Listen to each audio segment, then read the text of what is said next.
शिक्षक भवनाचा निधी पूरग्रस्तांना देणार. धाराशिवच्या जिल्हा परिषद शिक्षक संघटनांचा निर्णय.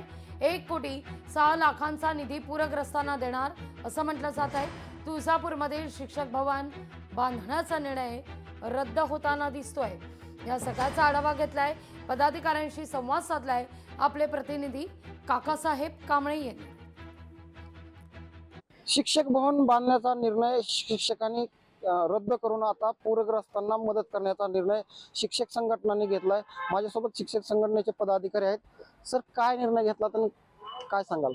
आम्ही एक उत्तरदायित्व स्वीकारून माणुसकीच्या आणि आमचं एक कर्तव्य म्हणून आम्ही जो शिक्षक भवनला जो बांधायचा जो निधी होता कलेक्टर साहेबाकडे, त्यावेळी 87 लाख रुपये होता. आता 1,06,00,000 रुपये निधी तो जमा झालेला आहे.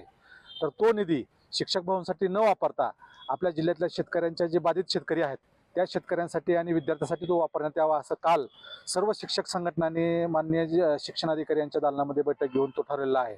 आणि तशी मागणी आम्ही माननीय जिल्हाधिकारी महोदयांना केलेली आहे. सर्व संघटनेचे आम्ही असा एकमुखी ठराव केला की तो जो 1,06,00,000 रुपये आज जमा आहेत उस्मानाबाद जनता बँकेत तो निधी सध्या आहे, तर त्या निधीचा उपयोग हा जिल्ह्यातील शेतकरी आणि जिल्हा परिषद शाळा शिकणारे असतील किंवा संस्थेत शिकणारे विद्यार्थी असतील ज्यांचं नुकसान झालं आहे तिथं तातडीनं काय मदत करते ते का, म्हणून आम्ही तो द्यायचा निर्णय घेतला आहे. सर्व निधी आम्ही आज काल कलेक्टर महोदयाला भेटून तो जवळपास 1,06,00,000 रुपयाचा निधी आहे. तो सर्व निधी आमच्या फक्त आपल्या धाराशिव जिल्ह्यामधल्या शेतकऱ्यांसाठी तो खर्चित करावा, सीएम फंडाला न देता, अशी सुद्धा आम्ही त्यांना मागणी केली आहे.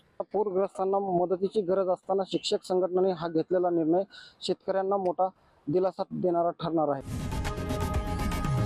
लोकशाही मराठी ऐका, पहा, जागरूक रहा.